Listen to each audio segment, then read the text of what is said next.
de verlos con entusiasmo. Creo que el monitor se le apagó. Me voy a permitir en este momento, con la venia del señor abogado, se me escapa su nombre, y de todos ustedes, me voy a permitir el día de hoy hablarles acerca de las ciencias forenses aplicadas al sistema penal acusatorio. Y para todos ustedes me permití realizar unas diapositivas, pero creo que por problemas técnicos con el espacio no hay cómo proyectarlas. Sin embargo, ¿ya aparece en la pantalla? Bien. Sin embargo, quiero decirles que este material estará precisamente para todos ustedes. Las hice especialmente para ustedes, para que ustedes puedan en algún momento dado disfrutarlas. Con su venia voy a proceder. Adelante. Bien.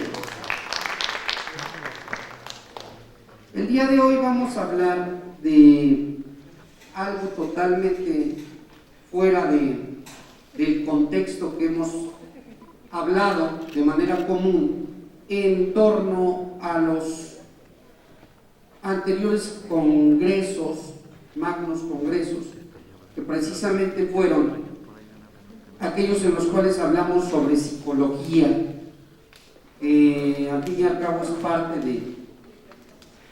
de mi quehacer diario como perito del Consejo de la Judicatura Federal y del Consejo de la Judicatura del Estado, además de ser perito particular. El día de hoy vamos a hablar, con su venia, para que no se vicie esto, y aquellos que puedan acercarse para disfrutar en este caso de las diapositivas, repito, si a ustedes les interesa, las hice para ustedes. Quiero decirles que en este caso, hablar de ciencias forenses, por favor empezamos a pasar las diapositivas para que las vayan viendo a través de la pantalla.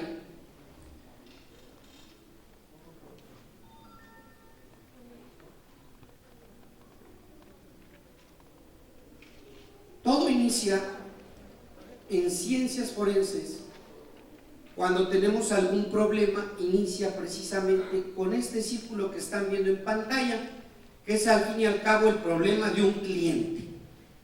Un paciente para mí, un cliente para usted, señor abogado.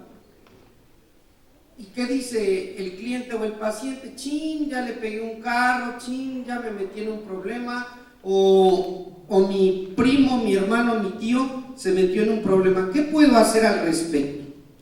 Pues voy a contratar entonces los servicios de un abogado. Vean incluso estas dos figuras caprichosas, que está el círculo y el cuadrado. El círculo como representación de la persona en total equilibrio, tranquilo, y el cuadrado del abogado como símbolo de la materialidad, ¿verdad? Y dice el abogado, bueno, pero tengo un problema que no me puedo explicar, o no puedo saber cómo puedo darle una teoría del caso para solucionarlo. ¿Cómo le haré? Ya sé, contrato los servicios de un perito, y hasta pongo de manera caprichosa el triángulo como símbolo del perito. Pero ojo, vean nada más lo que sucede ahí. En esta triangulación de estas tres figuras básicas, el círculo, el cuadrado y el triángulo, dice el abogado, necesito los servicios de un perito, pero ¿qué cree? Le dice al del círculo, ¿sabe que el perito es un perito muy bueno del Estado de México que se llama Salvador Pérez, pero este perito me cobra 30,000 pesos por venir a hacerle su peritaje aquí a Tlaxcala, en materia de psicología forense, o en materia de hechos de tránsito, lo que quiera que usted imagine? Cuando en realidad el perito, ¿qué creen? Le cobró simple y sencillamente la cantidad de 15,000 pesos. Y únicamente por hacer esta triangulación, el abogado, ¿qué creen? Se lleva precisamente un muy buen dinero. ¿Por qué? Porque este perito el del triángulo, es una persona especializada, experta en su ramo. Lamentablemente, para todos los que son estudiantes de derecho o abogados, se sigue dando esto de manera muy común. El abuso de la confianza por parte de muchísimos abogados que no respetan esta palabrita llamada deontología. ¿Qué es eso? Ya lo vamos a ver más adelante. Pero acuérdense de esta palabrita que nos va a seguir por mucho tiempo, que se llama acreditación especializada. Ahí la ven en la pantalla. Y ojo, lógico, mientras más acreditado te encuentres, por supuesto que vas a tener mucho mejor, vamos a decir, forma de ayudar y coadyuvar para la solución de conflictos y en los problemas. ¿Qué necesitamos? Acreditación. Para aquellos que son estudiantes de derecho o aquellos que son estudiantes de ciencias forenses, ¿qué crees? Ya no basta con que en algún momento dado tú seas el señor abogado, el señor licenciado, o para aquellas personas mayorcitas, ya no basta con que tengas la maestría en Derecho Constitucional. No, señor, no, señora. Si tú quieres en algún momento dado litigar o quieres trabajar, por ejemplo, con adolescentes, la ley es muy clara. ¿Y qué crees? Si no eres especializado en sistema de justicia para adolescentes, te tengo noticias, te hacen pedazos. O si no te hacen pedazos y eres bien estudioso, simple y sencillamente no te dejan entrar. Punto. No entras, ¿por qué? Porque la ley es muy clara. Incluso si quieres defender a una persona que tenga involucrado asuntos de género, debes de tener la especialidad. El protocolo es muy claro. Si tú quieres defender a una persona que tenga problemas de discapacidad intelectual, discapacidad física, es decir, discapacidad motora, discapacidad visual, discapacidad auditiva o una multiplicidad de estas o combinación de estas, debes de conocer el protocolo donde se especifica que tú eres capaz de poder defender a cabalidad los derechos de esta persona con capacidades diferentes, no discapacitado, que quede bien claro. Esta palabrita, acreditación especializada, si no la tienes, lástima, porque ¿qué crees? Hay muchísimos atrás que están precisamente esperando tener una oportunidad de trabajo. La situación está muy difícil y bien vale la pena que, no importa, aunque tengas 54 años, yo sé que parezco como de 15, no es cierto, como de 30, ¿verdad? Pero con todo y esto, hay que seguir estudiando, hay que seguir estudiando y hay que seguir estudiando, porque de lo contrario, no vas con un título o dos títulos. En algún momento dado, para aquellos que ya hemos participado en algunas pláticas, yo les decía, en la medida en que tú tengas más documentos que puedan acreditarte de determinada ciencia, arte o especialidad, perfecto, pero también viene la segunda. Qué bonito es el papel, ¿verdad? ¿Y qué crees? Qué difícil es defender el asunto allá, en los juzgados. Pero si vamos a hablar de ciencias forenses el día de hoy, tenemos que hablar de este personaje. ¿Alguien lo reconoce? Por supuesto. Hoy voy a hablar de esos tres. Le damos a las tres imágenes. Los tres grandes del positivismo de la criminología y de las ciencias forenses. Por supuesto, ¿quiénes son? César Lombroso, Garófalo, ¿quién más? Y Enrico Ferrer. Para todos aquellos que les interesa el derecho penal, no pueden dejar de hablar de estos, porque a partir de estos se empieza a dar una interpretación del porqué de la conducta criminal. A ver. ¿Por qué el señor que está ahí sentado abusó sexualmente de su hijo? ¿Por qué la señora que está allá arriba se robó unos pantalones? Y luego lo voltean a ver si están, no sean morbosos, por Dios. O sea, a ver, ¿por qué esa señora, y sí está, no, pero no la de abajo, la de arriba, ¿por qué esa señora, teniendo tanto dinero, se robó unas pantimedias de Soriana? ¿Por qué? ¿Qué estaba pasando en su mente? Claro, por supuesto, es asombroso, empieza a decir, es que la forma de la cabeza, es que en algún momento dado existe, dice Ferri, el gen de la maldad, para que se pueda hablar en este caso de que hay una predisposición hacia el delito. Y por ahí, si me voy más atrás, me voy a acordar de todos los filósofos, entre ellos, no sé qué pasó, entre ellos precisamente aquellos que decían que nosotros los seres humanos nacemos de manera naturalmente malos. Somos malos por naturaleza. ¿Ya se acordaron de quién estoy hablando? De aquel que le decía, no es cierto, el hombre no es totalmente malo, y no estoy de acuerdo contigo, pero podré defender con mi vida el derecho que tienes de decirlo. Ambos se daban unas peleadas en las logias, pero tremendas. ¿A quién me estoy refiriendo? A Voltaire. ¿Y quién era su contraparte? No me digas, si veo aquí muchísimas caritas. Ok, se vale en algún momento dado echarse un clavadito por ahí y ponerse a estudiar exactamente que la contraparte de él era el autor de El Capital. ¿Ya te acordaste de este autorazo?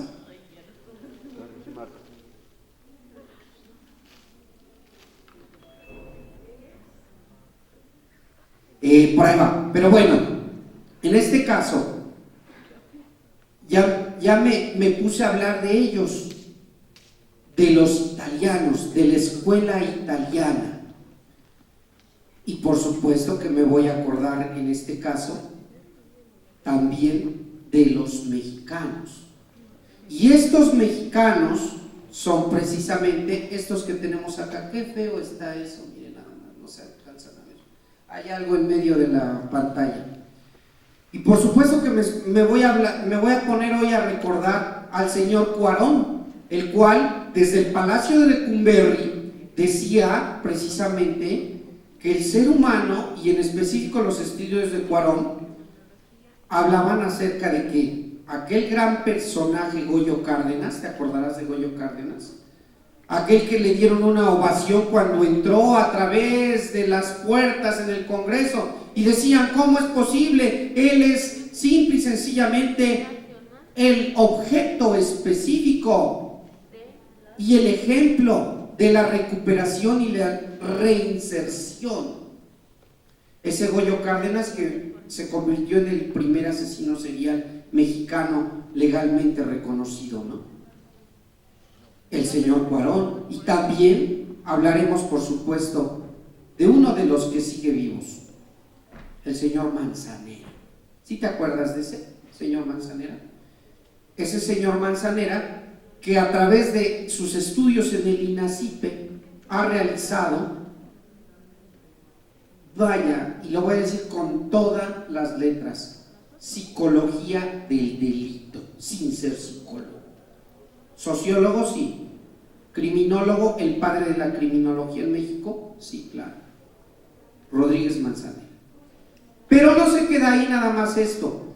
Hay otro muy bueno que te voy a pedir de la manera más humilde que revises, que a mí me ha impactado, que es el doctor Pámanes.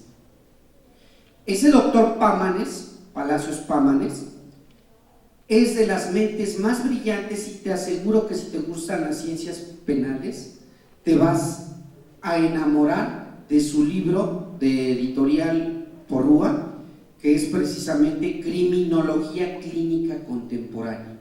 Chécatelo, de verdad te va a fascinar. Si te gusta saber en este caso el porqué del delito, él da una aproximación clínica acerca del delito. Pero te diré una cosa muy importante.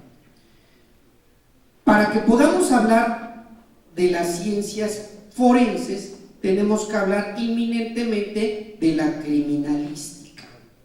¿Pero qué es esto de la criminalística? ¿Alguien sabe qué es eso de la criminalística? Y te voy a dar, en este caso, estas imágenes que tú estás viendo. Por favor, aquellos que sufren de terrores nocturnos no las vean. Sí, son en este caso las cositas que deja el crimen organizado, entre ellas cabecitas y entre ellas cuerpos inertes, cercenados y demás. La palabra criminalística es el estudio científico del porqué del delito. Una persona llega a cometer un delito pero deja una huella. Una persona llega a cometer un delito y tiene un modus operandi. Una persona llega a cometer un delito y deja una firma. Una persona llega a cometer un delito y deja, y lo vamos a ver más adelante, como indicios que se convierten después en pruebas hasta llegar a juicio, prueba. Pero antes de esto se convierte precisamente, vamos a llamarle, en la herramienta fundamental para que tú puedas investigar un crimen. La criminología y la criminalística van de la mano, con la diferencia de la criminología habla específicamente de las características físicas, psicológicas y naturales de aquella persona que comete el delito. Y la criminalística va a dar toda la parte científica, objetiva, fuera de el sujeto, y va a dar como resultado el esclarecimiento científico de un crimen. Y mira, ahorita vamos a ver. La criminalística nos va a dar como resultado, en este caso, la investigación de cada uno de los hechos delictivos. Y para esto, ahí te lo está diciendo, repito, esas diapositivas te las puedes llevar para que las puedas disfrutar. Para esto precisamente, vamos más adelante, la criminalística se va a valer de muchísimas ciencias, artes y en algún momento dado conocidas como ciencias forenses, que van a dar como resultado el esclarecimiento del crimen. Ahora. Usted me está diciendo forenses. ¿Qué es eso de forenses? Quiere decir que yo, abogado, y ojo, lo digo sin el afán de ofender, pero hay abogados ya de mucha edad que en algún momento dado siguen confundiendo las palabras. El que tú seas un forense no quiere decir que te dediques a hacer necropsias, no te confundas. La palabra forense proviene de foro, de tal manera que el señor de las llaves puede ser un especialista en cerraduras forense. La trabajadora social que está ahí sentada puede ser una trabajadora social forense. ¿Por qué? Porque ambos, tanto él como la trabajadora social y el psicólogo, van al foro a auxiliar al juez para que se esclarezcan los hechos y el juez pueda procurar, es decir, pueda tomar decisiones en torno a las personas que están involucradas en el crimen. Ahora bien, no le dé más. ¿Quién me dice cuáles son las preguntas doradas, las preguntas que nos dan luz para que en algún momento dado se pueda esclarecer un crimen? Te aseguro que de aquí vas a salir sabiéndote esas preguntas. ¿Cómo? ¿Qué? ¿Cuándo? Ya no diga otra, una por persona. ¿Qué? ¿Quién? ¿Por qué? ¿Dónde? ¿Por qué? ¿Cuándo? ¿Cómo?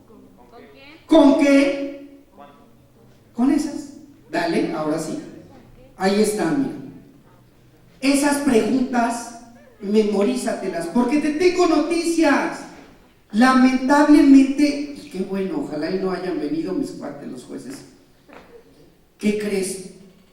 A los jueces se les está olvidando algo, que es fácil, rápido y sencillo, el investigar el móvil del delito. Y ya incluso llegan a dar soluciones específicas a resolver un asunto y nunca se pusieron a pensar, oye, ¿y por qué la señora que está allá lo mató? Para poder procurar justicia en algún momento dado, bien valdría la pena primero preguntarse qué, quién, cuándo, dónde, cómo, con qué, ¿verdad? Para que puedas precisamente dar una aproximación del móvil. Ahora bien, estas preguntitas, ahí te van, ahí están todas, apúntalas. ¿Qué, quién, cuándo, dónde, con qué, cómo, por qué? Nos dan como resultado que la persona que está procurando justicia sepa hacia dónde va a ir dirigida su sentencia.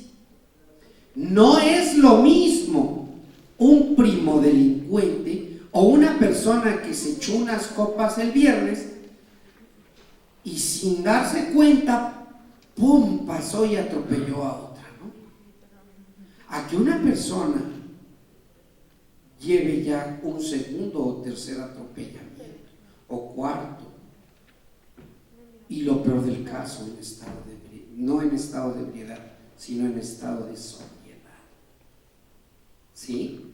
Y ahí es donde nosotros empezamos a investigar, los psicólogos forenses, la personalidad criminal. Interesante. ¿Por qué se cometen los delitos? Es una mezcla de muchas cosas. De hecho, Garófalo, Ferri, Lombroso tenían razón. Existe una predisposición genética hacia el delito, pero esto no quiere, el que tu papá haya cometido el delito no quiere decir que tú también vas a cometer el delito. Y ahí es donde entra la formación específica del medio ambiente. Todas las variantes que se den en el medio ambiente van a dar como resultado cierta proclividad hacia el delito. Acuérdate de lo que decía mi maestro Andrés Enestrosa. ¿Sí te acuerdas quién era Andrés Enestrosa? Uno de los más grandes poetas mexicanos de origen oaxaqueño, y decía: el hombre es lo que come, lo que bebe, lo que lee y lo que viaja. Y un psicólogo de nombre John B. Watson decía: dadme unos seres humanos totalmente sanos y yo me encargaré de hacer de ellos o los grandes hombres de ciencia o los grandes delincuentes. ¿A qué se refería? A que el tanto por ciento restante es formado por el medio ambiente, por la sociedad y por las necesidades. Apunta esta frase, por favor, o si no, grábatela en tu cabeza. En la vida el ser humano se mueve de acuerdo a sus necesidades e intereses. Punto. Y decía otro de mis maestros, Pablo Neruda: aprende a descubrir el hambre del que tienes enfrente en la medida de que cuanto más fuerte es esta hambre, más escondida se encuentra. ¿Qué quiere decir? Que nuestras pasiones, emociones y esa necesidad de estar cometiendo delitos, ¿ya te diste cuenta por qué apuntaste? En la vida se mueve cada quien de acuerdo a sus necesidades e intereses. Emergen del inconsciente. Y esto, conjugado con la criminología y la criminalística, nos dan las fuentes. Por eso es importante que le pidas a la maestra Libertad, a la doctora Libertad, estas diapositivas, porque ¿qué crees? Ahí vienen las fuentes de información de donde la criminología y la criminalística obtienen sus datos. No te confundas, estoy diciendo las fuentes, no estoy hablando, en este caso, de los indicios. Ajá. Bueno, seguimos. Hablando de indicios y hablando de pruebas, es importantísimo esto que aparece en amarillo, que es la famosa cadena de custodia, embalaje y cadena de custodia. ¿Qué chirriones es eso? Y una ocasión en una audiencia de juicio oral me decía el Ministerio Público: ¿usted sabe lo que es la cadena de custodia? Y yo: sí. Y dígame usted, ¿puso las etiquetas? Sí. Y dígame usted y conteste sí o no, ¿cumplió con la cadena de custodia? Sí. Y algo interesantísimo, en los juicios orales llega el momento en que te entrampa el agente del Ministerio Público, si estás por parte de la defensa, y en el contrainterrogatorio te conteste usted sí o no, y tienes que poner sí o no. Te tengo una noticia: no todos los abogados van a ser penalistas y no todos nacimos para estar en la atención de los juicios orales. Totalmente desgastante, porque el papel de siempre un eterno aprendiz, una persona que disfruta lo que hace, que se entrega en cuerpo y alma y que no le tiembla la mano cuando se trata de partirse el alma en beneficio de aquel que realmente necesita de tu ayuda. ¿Te acuerdas de esos principios? Enseñar al que no sabe, dar al que no tiene. ¿Y cuál es el tercer principio? Son los principios de vida que parte de la filosofía los toma. Desenmascarar al hipócrita. Son tus principios de vida. La deontología, nunca olvides. Ahí te dejo esas diapositivas, te podría platicar mucho, pero ya llegó mi amigo Fernando, que vaya, ya me tardé, ya me colgué del tiempo. Nunca olvides este esquema, por último. Juntos y unidos somos mejor. Tan respetable es tu trabajo como abogado, como respetable es mi trabajo como perito, ¿verdad, mi gama? ¿Verdad, Carranza? ¿Verdad, Fernando? ¿Verdad, Lourdes? ¿Verdad, todo? Juntos, organizados como está este esquema y en esta pantallita, podemos hacer mucho más, respetando el trabajo de los demás, preparándonos mucho más, jamás dejar de aprender. Por mi parte es todo y cuanto. Gracias por tu fina atención.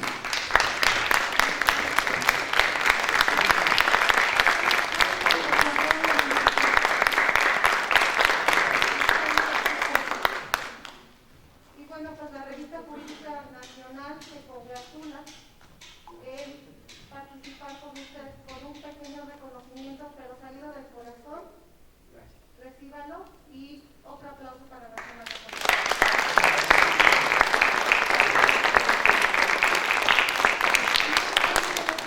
Hay un comentario de nuestro público. Adelante. Maestra Guadalupe. Yo empatizo totalmente con usted en el hecho de que muchas veces el abogado llega con el texto de sabes que quiero tener un peritaje a mi favor. Y ya llega con el cuestionario que le dieron en el juzgado y te dice prácticamente cómo quiere que lo responda. Al menos cuando yo trabajo en la grafología y la grafoscopía, nosotros tenemos que hacer grafometría, grafoanálisis, grafocrítica, entonces cuando te dicen eso, pues te bajan totalmente el ánimo porque dices, entonces ¿cómo va a ser mi trabajo?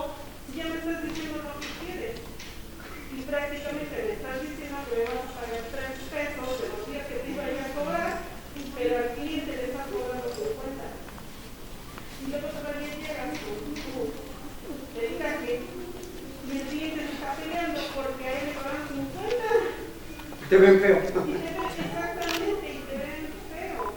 Entonces, realmente yo creo que es una parte más ética de nosotros como abogados cuando solicitamos un perito que nos apoye. Entonces, eso es muy... No solo.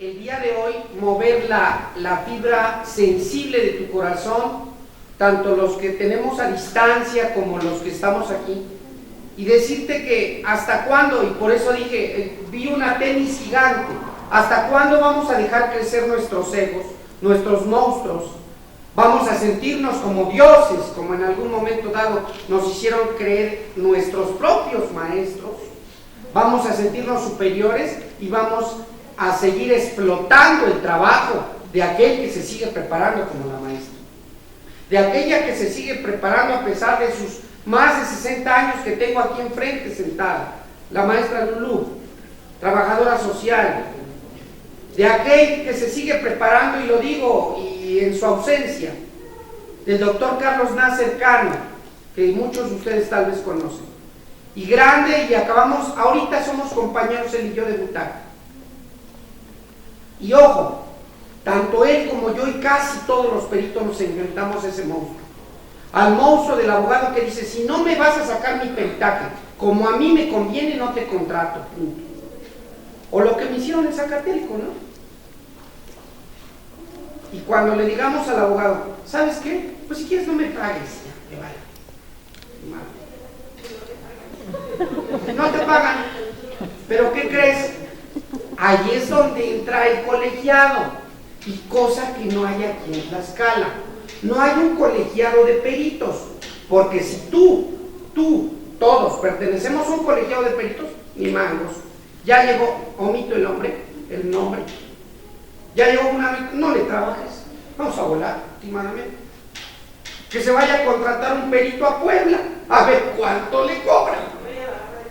Sí, o que vaya a la barra de peritos, a ver cuánto le cobran, porque ese es el gravísimo problema. Y te tengo noticias peores. Cuando estás como perito en el tribunal, nunca falta el fulanito que quiere llegar, y perdón por el término, a maicear, es decir, sí, quiere sobornar, como eres el tercero en discordia, y es el que va a decidir, nunca falta. Se me pasó ir a ver al expresidente del Tribunal Superior de Justicia, porque ¿qué crees? Hay algo gravísimo que está pasando en el Tribunal Superior de Justicia de Tlaxcala. No nos dan cursos. Gravísimo. ¿Cuántos años tengo de perito en el tribunal? Y únicamente me dieron un curso que firmó Fernando Bernal Salazar. Un curso. Todo lo demás tiene que costar por tu cuenta. Ya aquí se cae, mejor ya. Gracias.